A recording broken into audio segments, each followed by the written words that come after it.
할렐루야. 미스바 성가대 찬양 진심으로 감사드립니다. 오늘 2부 예배 때 모리아 성전 헌당 30주년 감사 예배를 드렸습니다. 너무나 좋았죠? 예, 너무나 감동적이었습니다. 오늘 예배를 통하여 그리고 오늘 찬양을 통하여 말씀의 대로가 활짝 열려서 아버지께서 예배 가운데 임재하시고 그리고 말씀으로 만나주시고 불로 강하게 응답해 주시는 놀라운 역사가 있기를 먼저 주님의 이름으로 축원합니다. 모리아에서 예배 드리는 이 자체가 가장 큰 복인 줄로 믿으시기 바랍니다. 오늘 본문 말씀을 통해서 사사시대 말기에 나타난 하나님의 구속 경륜이라는 제목으로 잠시 은혜를 나누고자 합니다. 사사시대 말기에 나타난 하나님의 구속 경륜, 이런 제목으로 잠시 은혜를 나누고자 합니다. 휘선 박아브라함 원로 목사님께서 집필하신 구속사 시리즈 제3권 영원히 꺼지지 않은 언약의 등불 책 중심으로 이 말씀을 준비했습니다. 저와 여러분이 이 구속사 시리즈 제3권 그리고 사사시대에 대해서 많이 공부해 왔지만 그러나 오늘 주신 말씀을 통해서 사사시대, 그것도 사사시대 말기를 재조명하면서 하나님의 놀라운 구속 경륜을 살펴보기를 원합니다. 자, 그렇다면은 서론적으로 사사시대 기간은 먼저 사사시대 기간은 여호수아가 죽은 해인 주전 1390년부터 사울이 왕이 되던 해인 주전 1050년까지의 총 몇 년이죠? 340년이죠. 사사시대 기간은 총 340년. 그런데 이 사사시대는 이스라엘 역사상 신앙적, 도덕적으로 가장 폐역한 암울한 시기로 예수님 족보에서 거의 대부분 그 340년간이 생략되었음을 우리가 성경을 통해서 알 수 있는 것입니다. 그래서 마태복음 1장 5절 말씀을 보면은 살몬은 라합에게서 보아스를 낳고라고 기록하고 있습니다. 마치 살몬이 보아스의 아버지처럼 기록하고 있지만 그러나 실상 이 살몬은 라합과 결혼했던 가나안 땅 입성 초기 인물이고 그리고 보아스는 사사시대 말기의 인물이기 때문에 살몬과 보아스 사이에 이 사사시대 대부분 그 340년간이 예수님 족보에서 생략되었음을 우리가 확인할 수 있는 것입니다. 이 사사시대 가운데 가장 또 어두운 시대는 바로 사사시대 말기입니다. 사사시대 가운데 사사시대 말기가 그래도 가장 어두운 시대였지만 그러나 하나님 아버지께서 말씀으로 더 강력하게 역사하셔서 사무엘 선지자를 나라의 등불로 준비해 주셨습니다. 잠언서 20장 27절 말씀을 보면은 사람의 영혼은 여호와의 등불이라라고 말씀해 주고 있습니다. 저와 여러분이 가장 어두운 이 마지막 때에 하나님의 말씀의 빛을 발하는 신령한 등불로 부름을 받은 줄로 믿으시기 바랍니다. 그래서 이 사사시대 말기에 중단 없는 하나님의 구속사가 어떻게 진행되었는지 우리 주신 말씀을 통해서 살펴보도록 하겠습니다. 자, 그렇다면은 이 첫 번째 대지로 사사시대 말기의 연대기를 살펴보겠습니다. 첫 번째 대지로 사사시대 말기의 연대표를 간단하게 정리하도록 하겠습니다. 자, 먼저는 이 사사시대 말기는 언제부터 시작하냐 하는 것에 대해서 살펴볼 때 이 사사시대 말기는 이스라엘이 이 암몬과 블레셋 나라에 의해 동시에 압제를 받았던 해인 주전 1121년 기준으로 시작하는 걸로 우리가 볼 수 있는 것입니다. 그래서 사사시대 말기는 언제부터 시작해서 주전 121년 기준으로 시작하는 걸로 우리가 볼 수 있는 것입니다. 자, 계속 이 도표가 계속 나오고 있습니다. 자, 암몬의 학대는 주전 1121년부터 1104년까지 18년 동안 계속 지속되었다고 사사기 10장 7절, 8절에 말씀해 주고 있습니다. 사사기 10장 7절 말씀을 보면은 여호와께서 이스라엘에게 진노하사 블레셋 사람의 손과 암몬 자손의 손에 파시매라고 말씀해 주고 있죠. 그래서 이 구절을 봤을 때 블레셋과 암몬의 학대가 동시에 이루어져 있다는 것을 우리가 볼 수 있는 것입니다.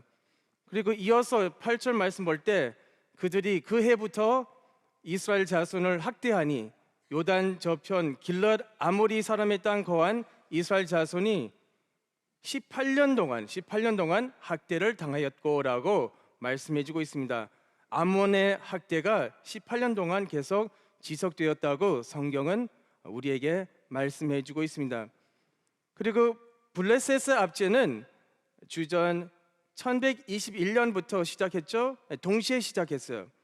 그래서 블레셋의 압제는 주전 1121년부터 1082년까지 40년 동안 그 압제가 계속 지속되었다고 사사기 13장 1절에 말씀해 주고 있습니다. 사사기 13장 1절 말씀을 보면은 이스라엘 자손이 다시 여호와의 목전에 악을 행하였으므로 여호와께서 그들을 40년 동안 블레셋 사람의 손에 붙이시니라라고 사사기 13장 1절에 말씀해 주고 있습니다. 자, 화면을 보시면은 이 사사 시대 말기의 전체 연대기입니다. 휘선 박아람 원로 목사님께서 이 사사 시대 연대기를 완벽하게 아주 체계적으로 정리하시고 발표하셨습니다. 그래서 이 한눈으로 사사 시대 말기를 우리가 볼 수 있습니다. 그래서 이제 부분적으로 우리가 하나하나 우리 살펴보도록 하겠습니다. 먼저 사사 시대의 활동 기간을 살펴보겠습니다. 입다부터 시작하면서 사사기 12장 7절부터 사사기 12장 15절까지 말씀을 근거로 이 사사들의 활동 기간이 나오고 있는데 입다는 6년, 입사는 7년, 엘로는 10년, 그리고 마지막 사사 압도는 8년 동안 치리했다고 사사기 12장 13절부터 15절에 말씀해 주고 있습니다. 그리고 다음으로 삼손은 성경 말씀을 볼 때 주전 1121년부터 1102년까지 성경 말씀 볼 때 20년 동안 사사로 활동했다고 사사기 16장 31절에 말씀해 주고 있습니다. 사사기 15장 21절 말씀 볼 때도 같은 말씀이 있습니다. 블레셋 사람의 때에 삼손이 이스라엘 사사로 20년을 지내었더라라고 말씀해 주고 있습니다. 다른 교회에 다니는 성도가 우리 구속사 시리즈 3권을 읽었는데 아직도 이 삼손이 마지막 사사인 줄 지금 착각하고 있어요. 그런데 사실은 마지막 사사는 누구죠? 압돈이죠. 삼손은 아예 초반기부터 치리했다는 것을 우리가 연대기를 통해서 우리가 알 수 있는 것입니다. 자, 다음으로 이 사무엘 선지자의 생애에 대해서 살펴보겠습니다. 사무엘 선지자의 생애에 대해서 살펴보겠습니다. 구속사 시리즈 제3권 그리고 6권, 9권 말씀을 참고하면서 원로 목사님께서 사무엘 선지자의 생애를 체계적으로 정리하셨습니다. 그래서 사무엘 선지자는 주전 1132년에 출생했고 그리고 몇 살까지 117세까지 살았다가 주전 1015년에 죽었다고 연대를 통해서 우리가 계산할 수 있습니다. 117세까지 오래 장수했습니다. 그래서 사무엘 선지자가 아주 중요한 역할을 사사시대 말기 가운데 했다는 것을 우리가 짐작할 수 있는 것입니다. 이 도표를 통해서 주전 1102년에 사무엘 선지자의 생애 가운데 이 아벡 전투가 일어났습니다. 그때 사무엘 선지자 나이가 30세였습니다. 30세.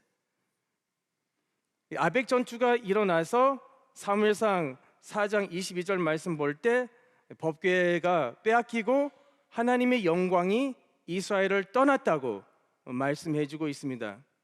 그래서 하나님의 영광이 이스라엘을 떠났다는 것은 하나님 자신이 이스라엘을 떠났다고 우리에게 보여주고 있습니다. 그리고 이 아벡 전투가 왜 일어났을까요? 이 아벡 전투가 어떠한 계기가 있었는데, 어떤 원인이 있었는데 원로 목사님께서 이 연대기를 통해서 우리에게 가르쳐 주셨습니다. 이 연대기를 봤을 때 원로 목사님께서 아벡 전투와 삼손과 이렇게 연결시켰어요. 그래서 사사 삼손이 다곤 신당을 무너뜨리는 그 일에 대한 블레셋의 보복으로 이 아벡 전투가 일어났다고 구속사 시리즈 3권을 통해서 우리가 알 수 있습니다. 그래서 우리는 늘 따로 생각했어요. 아벡 전투 따로, 그리고 삼손 활동 시간 따로 이렇게 생각했는데, 근데 원로 목사님께서 이 완벽한 연대기를 통해서 그 모든 사건들을 연결시켰어요. 그래서 이렇게 이 아벡 전투의 원인을 우리가 알 수 있는 것입니다. 그리고 엘리 대제사장은 98세에 아벡 전투가 일어났을 때 죽었다는 것이죠.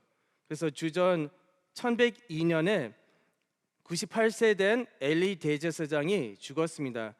그렇다면은 1102년부터 98년 이렇게 계산해 보면은, 그러면은 엘리 대제사장은 언제 출생했어요? 주전 1200년에 출생했다는 것을 우리가 확인할 수 있는 것입니다. 사무엘상 4장 15절 말씀 볼 때 때에 엘리의 나이 98이라라고 말씀해 주고 있죠. 그 눈이 어두워서 보지 못하더라. 사무엘상 4장 18절 말씀 볼 때 하나님의 괴를 말할 때에 엘리가 자기 의자에서 자빠져 문 곁에서 목이 부러져 죽었으니 나이 많고 비둔한 연고라. 그가 이스라엘 사사가 된 지 40년이었더라 라고 사무엘상 4장 18절에 말씀해 주고 있습니다. 자, 이렇게 우리가 간단하게 엘리 대제사장의 생애를 정리했습니다. 자, 마지막으로 우리가 살펴볼 것은 보아스의 출생 연도입니다. 보아스의 출생 연도입니다. 자, 보아스의 출생 연도를 계산하기 위해서 우리는 먼저 다윗을 봐야 되는 것입니다. 그래서 사무엘하 5장 4절 말씀 볼 때 다윗이 30세에 주전 1010년에 왕이 되었다고 성경은 우리에게 말씀해 주고 있습니다.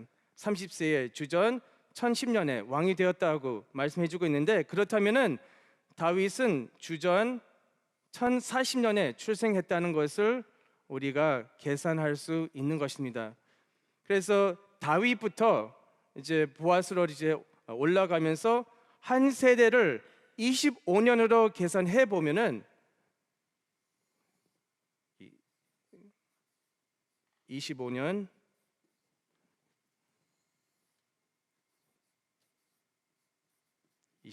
그리고 보아스까지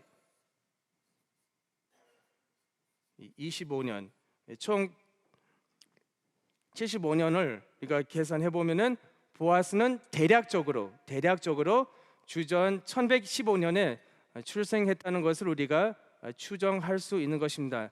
정확한 연대는 아니지만 대략적으로 보아스가 어느 시대에 출생하고 또 살았다는 것을 우리가 확인할 수 있는 것입니다.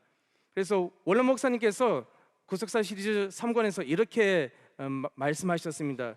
보아스와 룻은 사사 시대 말기, 그것도 대략 입다의 시대에 살았던 인물들이다라고 구속사 시리즈 제3권 119페이지에서 이렇게 기록하고 있습니다. 그래서 대략적으로 보아스가 주전 1115년에 출생했다는 것을 우리가 계산할 수 있는 것입니다.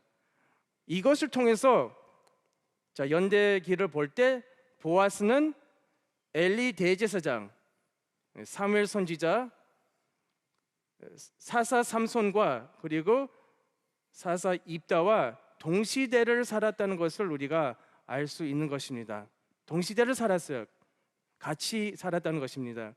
그래서 이렇게 간단하게 이 사사시대 말기의 연대기를 정리해보고 이렇게 살펴봤습니다.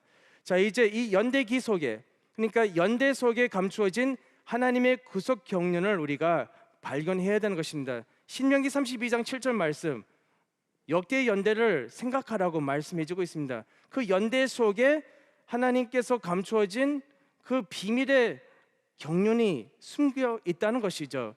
그래서 우리가 땅에서 이 보화를 캐내는 것처럼 우리가 하나하나 이렇게 캐내면서 하나님의 놀라운 섭리와 하나님의 놀라운 구속 경륜을 살펴보기를 원합니다.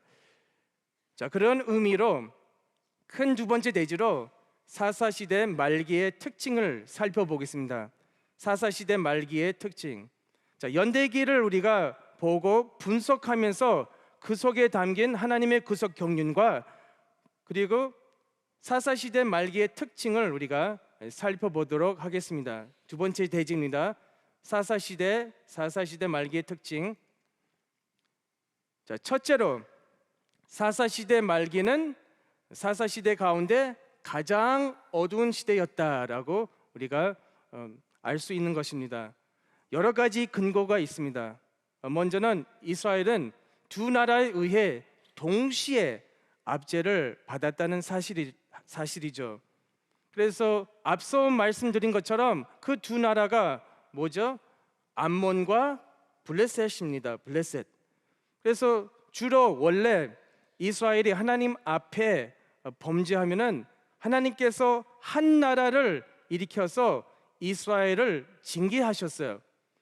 그런데 이렇게 이스라엘은 두 나라에 의해 동시에 압제를 받았다는 것을 봤을 때 이스라엘 백성이 얼마나 하나님 앞에 크게 범죄하고 있다는 것을 우리가 어느 정도 짐작할 수 있는 것입니다. 그래서 샌드위치처럼 이렇게 하나님께서 그 두 나라를 일으켜서 이렇게 막 이스라엘 나라를 압박하고 눌렸습니다. 이것이 바로 하나님의 징계였습니다. 그 두 번째 근거는 그 당시에 기근이 임했습니다. 그 당시에 기근이 임했습니다. 자, 예레미야서 44장 11절 12절, 에스겔서 5장 14절 말씀 볼 때 하나님께서 나라를 심판하기 위해서 기근을 보내요.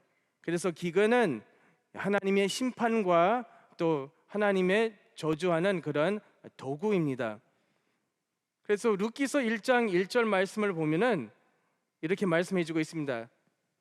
사사들의 치리하던 때에 그 땅에 흉년이 드니라라고 룻기서 1장 1절에 말씀해 주고 있습니다. 그러니까 사사시대 말기에, 그러니까 보아스와 룻이 살던 그 사사시대에 큰 기근이 그 땅에 임했다고 우리가 볼 수 있습니다. 그래서 이 기근을 통해서 하나님께서 얼마나 분노했는지 우리가 알 수 있는 것입니다. 두 나라가 동시에 압제를 했지, 그리고 하나님께서 거기에다가 보너스로 이 기근을 보냈어요. 그래서 그만큼 이 사사시대 말기는 어두운 시대였습니다. 어두운 시대였습니다. 그리고 결정적으로 주전 1102년에 아벡 전투에서 하나님의 말씀과 하나님의 임재를 상징하는 법궤를 빼앗겼습니다. 그래서 이 아벡 전투는 주전 1102년에 이루어졌습니다. 그 전쟁을 통해서 법궤를 빼앗겼습니다.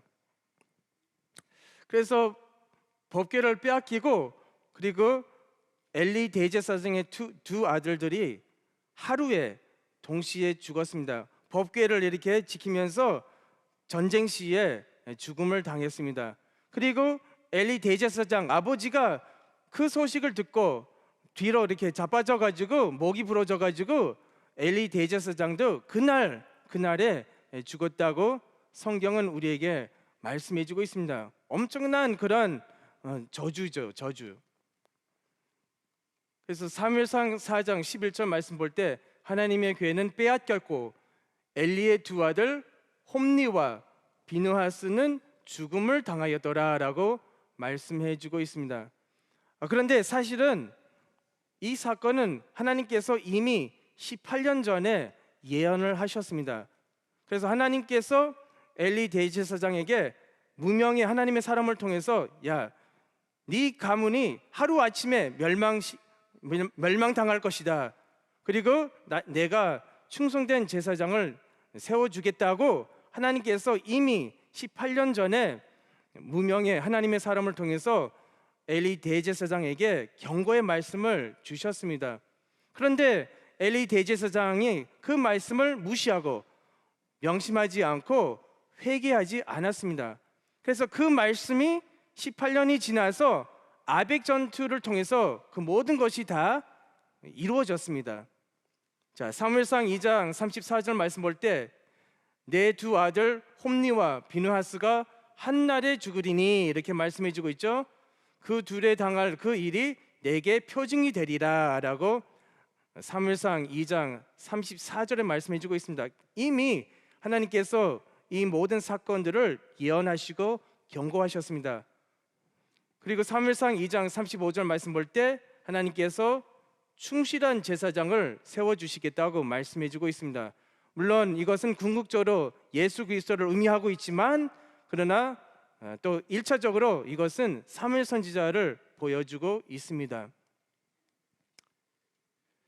자, 두 번째로 우리가 분석할 수 있는 것은 법궤를 빼앗긴 후에 타락한 사사들이 나라를 치리했다는 사실입니다. 자, 아벡 전투 전에 백성들이 이 언약궤를 가지고 있었어요. 그런데 이 아벡 전투 후로 이 타락한 이 사사들이 법궤 없이 나라를 치리했다는 것을 우리가 확인할 수 있습니다. 그래서 특별히 여기 입다부터 입산, 엘론 그리고 압돈 사사들이 법궤 없이 나라를 치리했다는 것을 우리가 확인할 수 있습니다. 법궤는 하나님의 말씀, 하나님의 임재를 상징하고 있습니다. 그래서 특별히 입산이나 또 엘론 그리고 압돈은 하나님의 법궤 없이, 그러니까 말씀 없는 상태로 자기 자식들만 키우고 그리고 이기적인 삶으로 말미암아서 이방에서 이렇게 해방을 받지 못하고 그리고 진정한 태평을 누리지 못했다고 성경은 우리에게 말씀해 주고 있습니다. 그래서 한 예를 드리면은 입산의 경우를 보시기 바랍니다. 자, 사사기 12장 8절, 9절, 10절 말씀 볼 때 그의 뒤에는 베들레헴 입산이 이스라엘의 사사이었더라라고 말씀해 주고 있습니다. 그런데 9절 말씀 볼 때 그가 아들 30과 딸 30을 두었더니 딸들은 타국으로 시집 보냈고 아들들을 위하여는 타국에서 여자 30을 데려왔더라. 그가 이스라엘 사사가 된 지 7년이라. 그리고 10절 입산이 죽음에 베들레헴에 장사되었더라. 이렇게 입산에 대해서 기록하고 있습니다. 나라를 위해서 헌신했다, 교회를 위해서 헌신했다, 전혀 그런 기록이 없었습니다. 오직 자기 자녀들 또 오직 자기 자신만을 위해서 이기적인 삶을 살았다는 것을 우리가 알 수 있는 것입니다. 이것은 바로 법궤가 없는 상태에서 치리했기 때문이죠. 말씀 없이 이 지도자들이 타락하게 되는 것입니다. 그리고 세 번째 우리가 살펴볼 것은 사무엘의 등장입니다. 사무엘의 등장. 자, 사무엘 선지자가 사사 시대 말기에 등장하면서 왕정 시대까지 이 과도기에 살았던 하나님의 사람 선지자였습니다. 그래서 특별히 사무엘상 3장 말씀을 볼 때 사무엘의 등장과 엘리 대제사장의 몰락을 대조적으로 기록하고 있습니다. 그래서 하나님께서 사무엘 선지자를 세워주시고, 그리고 엘리 대제사장은 타락하는 모습, 이렇게 몰락하는 모습을 우리가 볼 수 있는 것입니다. 자, 사무엘상 3장 1절 2절 말씀을 보면은 아이 사무엘이 엘리 앞에서 여호와를 섬길 때에는 여호와의 말씀이 희귀하여 이상이 흔히 보이지 않았더라. 엘리의 눈이 점점 어두워가서 잘 보지 못하는 그때에 그가 자기 처소에 누웠고. 자, 우리가 주목할 것은 엘리의 눈이 점점 어두워가고 있었습니다. 그리고 두 번째로 자기 처소에 누웠다. 이런 사실을 우리가 주목해야 되는 것입니다. 그래서 눈이 점점 어두워가고 있었다. 이 눈은 사람의 영적인 상태를 보여주고 있습니다. 마태복음 6장 22절 말씀 볼 때 눈은 몸의 등불이니 그러므로 내 눈이 성하면 온 몸이 밝을 것이요 눈이 나쁘면 온 몸이 어두울 것이니 그러므로 내게 있는 빛이 어두우면 그 어두움이 얼마나 하겠느냐라고 말씀해 주고 있습니다. 그래서 이 엘리 대제사장의 눈이 그냥 나빠지는 것이 아니라 영적으로 계속 타락하고 있는 것을 우리에게 보여주고 있다는 것입니다. 그리고 누워 있는 것은 이 영적인 게으름, 그리고 영적으로 잠자고 있는 상태를 가리키고 있습니다. 자, 잠언서 6장 9절 말씀 볼 때 게으른 자여 내가 어느 때까지 눕겠느냐, 내가 어느 때에 잠이 깨어 일어나겠느냐, 이렇게 잠언서 6장 9절 말씀에 기록하고 있습니다. 또 에베소서 5장 14절 말씀을 볼 때 그러므로 이르시기를 잠자는 자여 깨어서 죽은 자들 가운데서 일어나라 그리스도께서 내게 비치시리라 하셨느니라. 하나님의 말씀이 임했는데 그래도 여전히 우리가 주저앉고 그리고 우리가 일어나지 않으면 그것이 바로 영적인 게으름과 또 영적인 잠자고 있는 상태를 우리에게 보여주고 있는 것입니다. 그래서 주인이 악하고 게으른 종을 책망했다는 것이죠. 일을 하지 않았어요. 하나님의 말씀이 임할 때 저와 여러분이 일어나 같이 건축하고 일해야 될 줄로 믿으시기 바랍니다. 그래서 이제 한편은 이제 반대쪽으로 말씀이 희귀할 때에 하나님의 말씀이 사무엘에게 계속적으로 임했다는 사실입니다. 사무엘상 3장 19절 말씀 볼 때 사무엘이 자라매, 자, 사무엘이 성장하고 이렇게 말씀해주고 있습니다. 부각하고 있습니다. 여호와께서 그와 함께 계셔서 그 말로 하나도 땅에 떨어지지 않게 하시니라고 말씀해주고 있습니다. 20절 말씀 볼 때 단에서부터 부엘세바까지의 온 이스라엘이 사무엘은 여호와의 선지자로 세우심을 입은 줄을 알았더라. 사무엘 선지자가 믿음 안에서 성장하면서 하나님의 말씀을 받고 하나님의 말씀을 전하는 선지자로 인정을 받았다고 성경은 우리에게 말씀해주고 있습니다. 사무엘상 3장 21절 말씀 볼 때 여호와께서 실로에서 다시 나타나시되, 여호와께서 실로에서 여호와의 말씀으로 사무엘에게 자기를 나타내시니, 하나님께서 말씀으로 나타나셨습니다. 그리고 사무엘상 4장 1절 말씀 볼 때 사무엘 나이 30세 때에 정식적으로 공식적으로 선지자로 활동하기 시작했습니다. 사무엘의 말이 온 이스라엘에 전파되니라 라고 말씀해 주고 있습니다. 사무엘의 말이 온 이스라엘에 전파되니라. 그래서 이렇게 이 엘리 대제사장과 사무엘 선지자가 대조가 되는데, 우리는 사무엘 선지자처럼 점점 더 밝아지는 그런 등불이 되시기를 주님의 이름으로 축원합니다. 자, 마지막으로 우리가 살펴볼 것은 보아스는 사무엘과 동시대를 살았다는 것이죠. 보아스는 사무엘과 동시대를 살았습니다. 자, 왜 보아스가 중요할까요? 자, 아까 서론적으로 말씀드린 것처럼 살몬과 보아스 사이에 이 사사시대 340년 기간이 거의 대부분 예수님 족보에서 생략되었었는데, 그런데 보아스는 사사시대 말기에 살고 있었어요.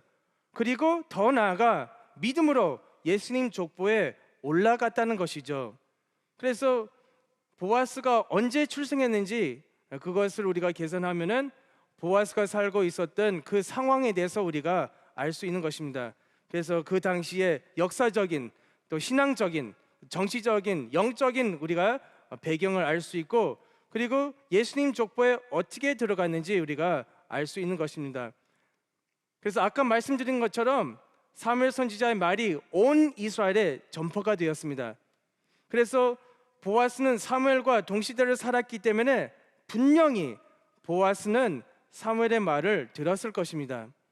그래서 로마서 10장 17절 말씀을 보면은 이 믿음은 하나님의 말씀을 들음으로 생긴다고 말씀해 주고 있습니다. 그래서 보아스는 사무엘이 전포한 말씀을 계속 들음으로 그 믿음 안에서 성장할 수 있었습니다. 그래서 결과적으로 보아스는 룻과 결혼해서 예수님 족보에 들어갔습니다. 마태복음 1장 5절 6절에 말씀해 주고 있죠. 그래서 원래 예수님 족보가 살몬에서 끊어졌어요. 그런데 보아스가 믿음으로 이방인 여자, 그것도 한번 결혼했던 이방인 여자를 믿음으로 결혼해서 예수님 족보에 들어갔다는 것이죠. 그래서 예수님 메시아가 이 땅에 오실 수 있는 그 길을 다시 마련했다는 것이죠. 보아스가 그 중요한 역할을 했다는 것입니다. 자, 결론적으로 말씀을 정리하고 맺도록 하겠습니다. 지금까지 우리가 사사시대 말기의 연대기 속에 하나님의 구속 경륜과 섭리를 살펴보았습니다. 사사시대는 사사시대 가운데 가장 어두웠던 시기였었지만, 그러나 하나님께서 말씀을 통해서 더 강력하게 역사하셔서 신령한 등불 같은 인물을 일으켰습니다. 그래서 그 인물들이 하나님의 구속사 가운데 주인이 되었습니다. 저와 여러분이 하나님의 말씀을 계속 받으면서 신령한 등불이 되어서 구속사 가운데 주인공 되시기를 간절히 소망합니다. 이사야서 60장 1절부터 3절 말씀 볼 때 일어나 빛을 발하라, 우리가 빛을 발할 때 열방들이 몰려올 것이라고 말씀해 주고 있습니다. 그래서 우리 개인과 우리 가정, 우리 사업체, 우리 교회가 빛을 발하고 일어날 때 반드시 열방들이 몰려오는 놀라운 역사가 있기를 간절히 소망합니다. 그래서 우리가 계속 밝아지는 등불이 되어야 되는 것입니다. 요한일서 2장 9절 말씀 볼 때 빛 가운데 있다 하며 그 형제를 미워하는 자는 지금까지 어두운 가운데 있는 자여라고 말씀해 주고 있습니다. 나는 빛 가운데 있다 그렇게 말하고 있지만은, 그러나 마음 가운데 형제를 미워하는 그런 마음이 있는 것입니다. 그렇다면은 자기 자신을 속이는 거예요. 그리고 여전히 어두운 가운데 있는 것입니다. 우리 마음 속에 있는 모든 시기와 질투, 또 미움과 또 욕심을 다 버려야 되는 것입니다. 하나님의 말씀이 임하면은 모든 질병과 모든 어둠이 달아날 줄로 믿으시기 바랍니다. 로마서 13장 12절 말씀 볼 때 밤이 깊고 낮이 가까웠으니 그러므로 우리가 어둠의 일을 벗고 빛의 갑옷을 입자라고 말씀해 주고 있습니다. 우리가 하나님 말씀을 통해서 개인과 가정, 또 우리 교회가 개혁하고, 또 우리가 빛을 발하고 같이 일어나서 말씀의 재단을 수축하고, 우리 개인과 가정, 우리 교회가 날마다 부흥하고 또 개혁하는 역사가 있기를 주님의 이름으로 축원합니다. 기도하시겠습니다. 고맙고 감사하신 사랑이 많으신 하나님 아버지, 감사드립니다. 거룩하고 복된 주일을 맞이하는 가운데 특별히 모리아 성전 헌당 30주년 감사 예배를 드렸습니다. 하나님 아버지, 오늘 주일날을 지킬 때에 아버지께서 우리의 삶을 붙잡아 주시고 하늘 문을 열어 주시사 아버지께서 천천만만으로 갚아주시고 말씀을 보내주심으로 말미암아서 우리 자신이 점점 더 밝아지는 그런 등불이 될 수 있도록 인도하여 주시옵소서. 하나님 아버지, 이 시간에 김원을 위해서 기도합니다. 아버지께서 친히 우리 김원 머리 위에 오른손으로 안수하여 주시고 치료의 광선을 보내주심으로 말미암아서 모든 어둠과 모든 질병이 달아날 수 있도록 인도하여 주시옵소서. 아버지께서 친히 의사가 되시고 모든 세포 하나하나 주관하여 주셔서 모든 몸이 다시 정상적으로 돌아갈 수 있도록 인도하여 주시옵소서. 하나님 아버지, 우리 마음속에 미워하는 형제가 있거든 아버지께서 은혜를 베풀어 주셔서 그 은혜를 생각하면서 또 그 은혜를 체험하면서 상대방을 용서하고 상대방을 위해서 진심으로 기도할 수 있는 우리 모두가 될 수 있도록 축복하여 주시옵소서. 될 줄로 믿사옵고 이 모든 말씀 예수 그리스도 이름으로 간절히 기도함나이다. 아멘.